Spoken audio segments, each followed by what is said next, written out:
Hello and welcome to Pulse College, live from Wimmer Lane Studios here in Dublin, Ireland, at the start of semester 2 on the Scoring for Film and Visual Media Masters Programme. My name is Nigel, your host. Joining me today, Andy Hill, visiting tutor, 2 of our current students on the Masters Programme, 14 countries around the world. A big hello and welcome to everybody who's joining us today for the event, and a thank you to everybody who's submitted great questions. We're going to try and get through them all. If you're a Simpsons fan, stay tuned, and if you're a Hunger Games fan, please stay tuned. Starting today, we're going to be looking at visiting tutors. Now, the visiting tutors play a very important part on the Master's Programme, keeping this Scoring for Film and Visual Media Programme relevant in the global entertainment music business. And we're going to take a quick look in a moment at a video of what these giants of industry from Hollywood thought about when they came to teach and they came to work with our current master students. So let's have a look at the video of what these guys thought whilst they were here.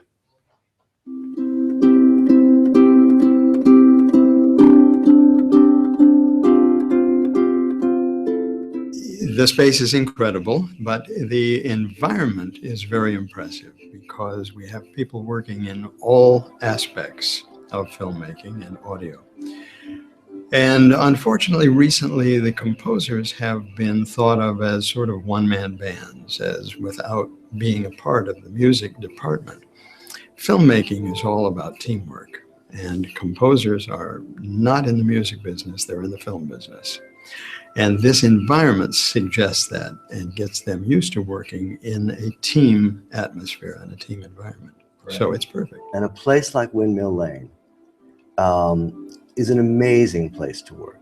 You've had not only Van Morrison, Kate Bush, U2, and countless other, marvelous pop groups here. You've also had some of the best film music of the last 2 decades recorded here. And all of that is still here, sort of contained within these walls. It's the best. I mean, it is. It's fabulous. I mean, come on, you can't beat this. There's so much history in this room.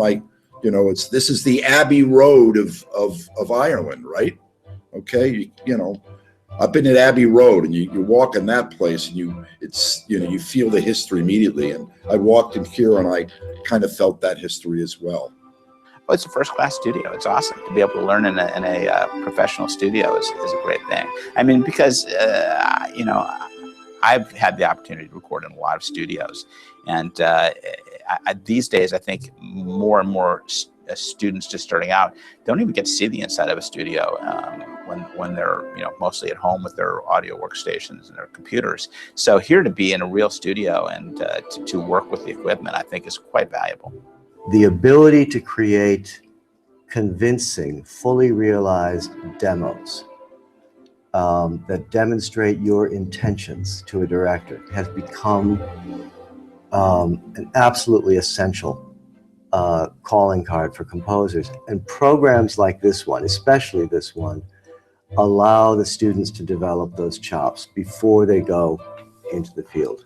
It seems to be a great, certainly for Ireland, it's a very new opportunity to study here. And although, ironically, I've seen there's several Americans in this program as well. So that's, it obviously is appealing to people from all over the world. Pulse College is new to me and has a fabulous program that is evolving as we speak. And I'm here to try and help in that process. I bought a house, a fairly large house, or housing facility, I call it, for composers to come and stay. It's like a halfway house. It's called the Tilden House only because it's on Tilden Avenue, and it's really, I think, really well situated in Culver City, only walking distance away from Sony, which is the old MGM. The door is always open. They can come in and be at the studio. I meet with them. I hear their music. I talk about what's going on. And some of them do get involved. Some of them really want to get involved in working for me, and they ultimately do work for me. But that's not part of the arrangement.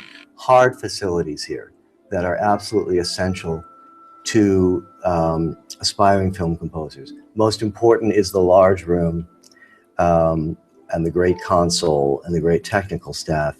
But beyond that, having access to world-class professional musicians for doing your experimentation is a real bonus.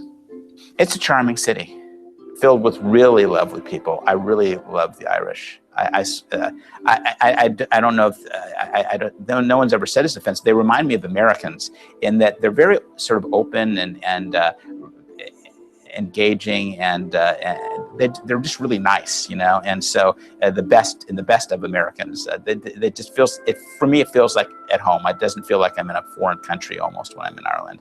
But excepting that you have all these wonderful old buildings and rivers. I come from LA, and our river is made of concrete, so it's not very. So you have this really charming, beautiful city as a background, and a lot of really nice people. So yeah, Dublin. I love Dublin. Garry Schyman there wrapping up some amazing responses from the visiting tutors.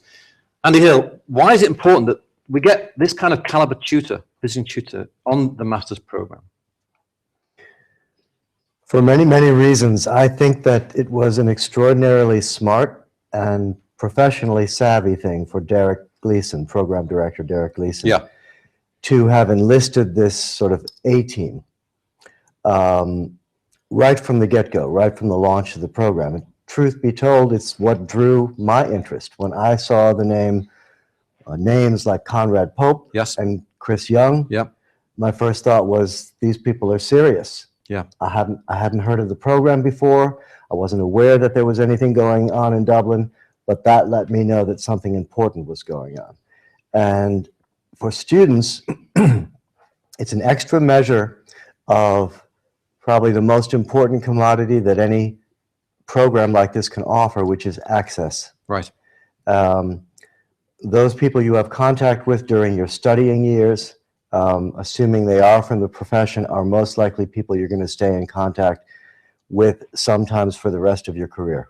So you're getting two things. You're getting the professional engagement with somebody like Chris Young or Conrad Pope or Garry Schyman, but you're also getting their experience and what they know as a working composer delivered straight to you. I mean, is that of value, those two things? Well, the fact that these are people who are, these are not, nothing against retirement, and retired composers can make absolutely fabulous teachers, but these are guys who are still very much active. Yeah. So they're bringing knowledge straight from the scoring stage. In the case of someone like Conrad Pope, recently spent months down in New Zealand working with Howard Shore, Yeah. and Peter Jackson, is currently working with Alexandre Desplat, who is probably the most in-demand film composer in the world at the moment. So, you know, you're going to be studying with a guy who brings knowledge fresh from those encounters, Yeah. both in terms of what works, what has been enormously successful, and also the things that weren't so successful, so that you get the benefit as a student of hearing about someone else's mistakes as well, which is priceless. And of course yourself. I mean, you're a huge contributor to this program now. You're teaching, you're visiting, and you're contributing to many of the modules. What is it that you find of interest apart from being here in this amazing resource? Well, I love being here. I love Dublin, and It's a great place. I have. I think I felt at home almost from the first day I arrived. Yeah. Now, my experience, my background, principally has to do with the production of music for animated musicals, feature-length animated films, as well as my experience as an independent music supervisor. But even that tended to be influenced by my work at Disney. So after I departed from Disney, I continued to do films like Anastasia, James and the Giant Peach, Elmo and Grouchland, things like this, which were music-driven pictures. But my real fascination is with drama and with what makes music an effective tool of dramatic expression. So those are the things I tend to spend the most time with in class. Now, you touched on animation. Speaking of animation, if you're a Simpsons fan, we have some exclusive and news-breaking announcement to make that next year, as a way of maintaining a relevance to the industry, we can announce that the composer for The Simpsons, the TV series The Simpsons, Alf Clausen, will be joining us as a visiting tutor. Now, Andy, we've got Alf coming in. This is fantastic news. This is one of the longest running series in the world. It's an amazing program. and it's got great longevity. So what will he bring to students, particularly those who are looking at working in feature for animation, and generally animation perhaps online? If it's not actually the longest running animated series in history, it certainly is the longest running series of scoring sessions for an animated program. Right. And as you know, we keep reading stories about how there's less and less live scoring going on for television, for broadcast television. Yep. The Simpsons is a huge exception to that. And first of all, he's a very funny man. Great. Nobody could possibly be more versatile.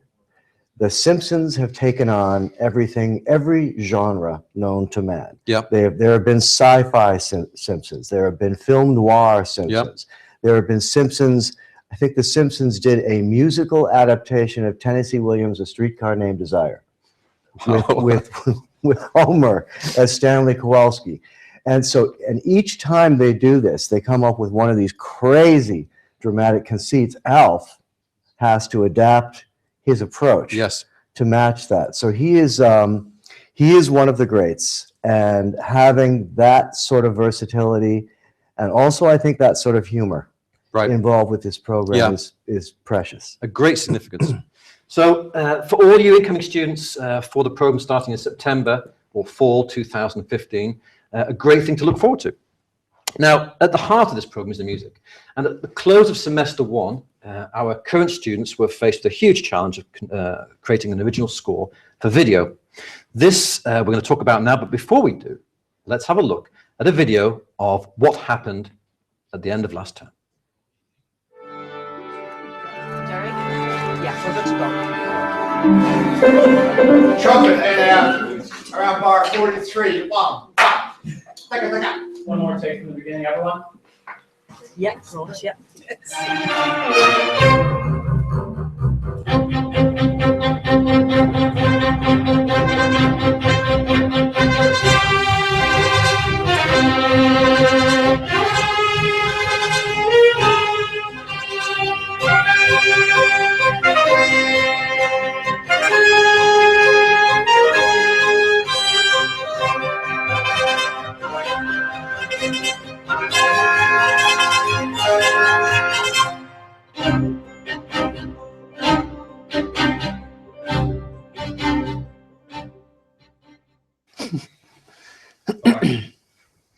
Now, joining me today are two of the students featured in that video, Stefan French and Ronan Scholar. Now, Ronan, we heard your music in that clip there. What was it like? What was that experience like? It looked amazing. It was a fantastic experience. I mean, to be honest with you, it was surreal. The day that it took place, everything is so frantic. You're trying to get organized and get everything ready for the session that it didn't really sink in until afterwards. But it was thoroughly enjoyable, really, really fantastic. So Ronan, talk me through the moment where you hand your charts, your scores out to these Dublin Philharmonic Orchestra players, and then you are communicating and working with them as you set up and prepare. What was that like, working with that caliber of musician? Again, it really was surreal. I mean, you spend so long preparing all these parts and making sure that come your piece, you know, in the session, when it comes to your piece, that everything is in line and that everything's in place, so it runs really smoothly like clockwork. But being in here with that caliber of musicians isn't something that you get to do every day. Even if you have a successful career as a film composer, you know, be it because of mock-ups or your sample library, you don't get to work with ensembles of that size and caliber all the time. So, I mean, it was intimidating and nerve-wracking, but it was just incredible to build relationships with those musicians. That's very interesting, because you're going to do a few of these whilst you're on this program. So, in a sense, you're learning in this working environment. So, would you feel, say, in a year's time, when you're working, or if you're offered a contract to conduct somewhere one of your scores, you'd feel more prepared? Absolutely. I mean, it does act as preparation. I mean, it's very much a steep learning curve. You're thrown in the deep end, but as they say, that's the best way to learn. And, you know, if in a year's time I got asked to, you know, manage or to be in a session with an ensemble of that size, I wouldn't have any problem saying yes to it, because of the preparation and the experience I got here at Pulse. Now, I've got to ask one last quick question. You know, you work on this through a DAW, and then you hear it featured live. What's the fundamental difference for you about hearing that music? There's no comparison. I mean, whether you're in the studio or in the live room during the run-throughs at the start, just the magnitude of the sound that you hear just can't be replicated at home by your sample library or however you're mocking it up. It really is just a spellbinding experience. Now, last week you guys had a bit of a surprise because you had a 90-minute Q&A with American film composer James Newton Howard. How was that? I couldn't believe it was taking place, to be honest. He's such a genuine, nice guy, and it's to talk about something Andy touched upon. It's such fresh experience and knowledge and advice that he can give you. It's so relevant. I mean, he just did the most recent Hunger Games among countless other films. So to get that fresh experience from him really was invaluable. Stefan French, what did you make of that experience talking to James? Well, like what Ronan touched on, I mean, to be able to sit in the room and just have a personal chat with someone of his caliber. Yeah. Very generous with his time. He gave you 90 an hour and a minutes. half. Yeah. Yeah. It was very relaxed. I mean, it didn't feel staged. We didn't feel like we had to, have everything prepared in advance and everything like that. Yeah. We just sat and went with the flow. Very, very nice. So it's something that you felt, I mean, did you pick up some ideas? Did you learn something? Well, yeah, I mean, some of the questions were asked were about the process, about how he approaches projects each time. Yeah. And again, hearing someone of his level, even actually touching on some similarities of, how I might consider starting a project, and right. Hearing him saying, he has the same doubts that I have sometimes. That's all great. This, it's relieving. Oh, and finally, what's it like to have that kind of composer giving you 90 minutes on this program? Is that something that you ever expect? I mean, well, I mean, you wouldn't get that outside of a program like this. I mean, to be able to walk up to him and, it's not possible. Now, Stefan, you are the scholarship recipient of the Conrad Pope Award for this year. Now, what significance did that award make to you financially? Did it help in allowing you to attend the program? Yeah, absolutely. I mean, programs like this the world over are obviously a financial burden.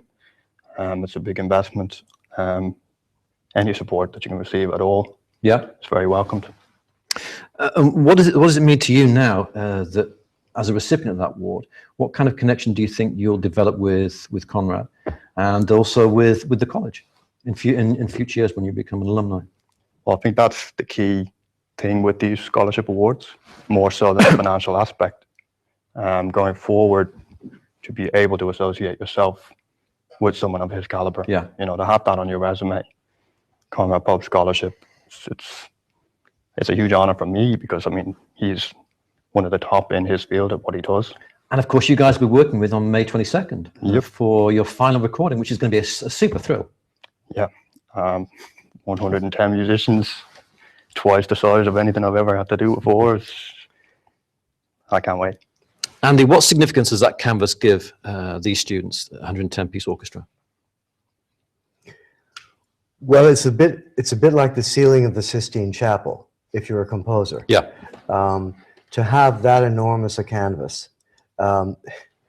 Typically, programs like this offer some sort of final recording experience that's usually quite severely limited by budget, by logistics, by the number of students who have to have their turn at the podium.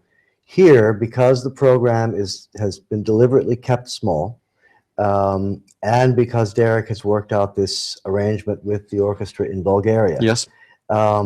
The cost factor has been covered and the time factor is addressed. So everybody will get a little bit more time at bat. Typically what happens in the normal situation is students write too big for the band. Yeah. So you've got a 30-piece orchestra, a 20-piece orchestra, maybe if you're lucky, a 50-piece orchestra. But of course, students want to put these tracks on their reel and they want something that that has great impact right from the first listen. Well, they'll get that impact with an orchestra of this size. That's such an exciting. They'll get brass of a caliber and a depth that you rarely get these days, even on professional sessions. So challenging, ambitious, but creatively a super opportunity, yeah? Absolutely. So what a portfolio that will be.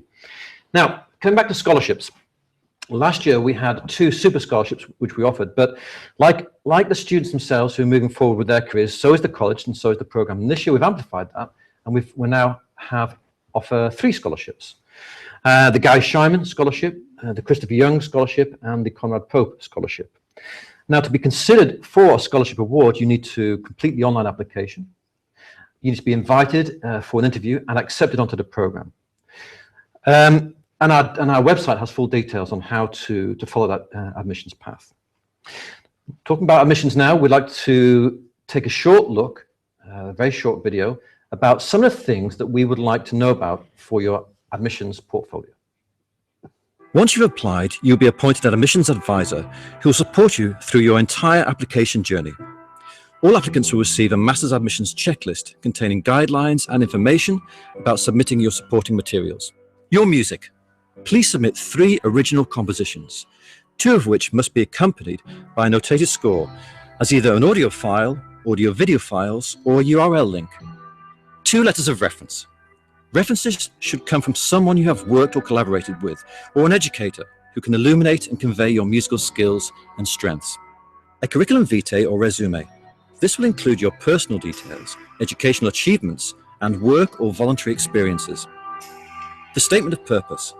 This is your chance to tell us all about you and your musical journey, your skills and your strengths, and why you would like to pursue a master's degree at Pulse College, and it should be between 500 and 1,000 words. A grade 8 theory exam or an equivalent. We would like to know a little bit more about your level and understanding of music theory. As part of the MA program, you'll be required to participate in modules that need a specific level and ability of musical theory. Either you have successfully passed the Associated Board of Royal School of Music grade 8 theory exam, or you have an equivalent qualification in music theory, or you can demonstrate a comprehensive understanding of music theory. An undergraduate degree. A degree in music or music-related degree is highly recommended. However, candidates without a primary degree, but who can demonstrate their creative potential, professional knowledge and experiences equal to an undergraduate music degree may apply. Your transcripts. We only require transcripts from your undergraduate degree. If you're still completing your undergraduate degree, then please send unofficial transcripts. An English exam. If English is your second language, you must take an English exam and submit your results. However, if you completed your undergraduate studies at an English-speaking university, then this requirement may be waived. Admissions review. Once we've received your supporting materials, the Board of Admissions will review your application, taking all your skills and strengths into consideration. Applicants will then be selected for interview and will be contacted by email for an on-campus or for a Skype interview.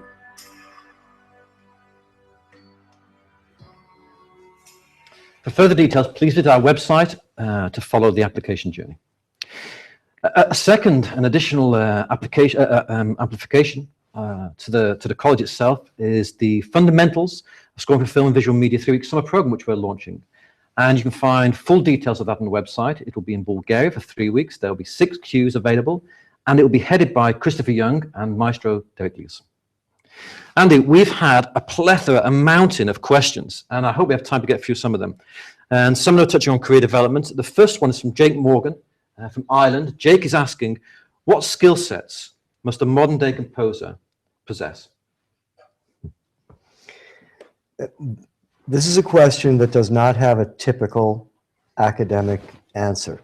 And different people from our industry will answer it in slightly different ways, but I feel safe in saying that most of them will hit on a few essential points.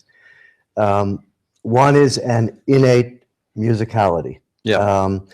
The film composer is not principally a technician, although sometimes we try to make him one. Yeah. So that innate musicality, a sense of oneself as an author. Right. Not simply as a performer or as an interpreter of someone else's music, for example, but as the author. And also a very strong sense and interest in drama, and in the deepest sense, going all the way back to the Greeks and all the way forward to the Hunger Games. You have to be just as much interested in people, what makes people tick and what makes drama tick, as you do in music itself. Yes.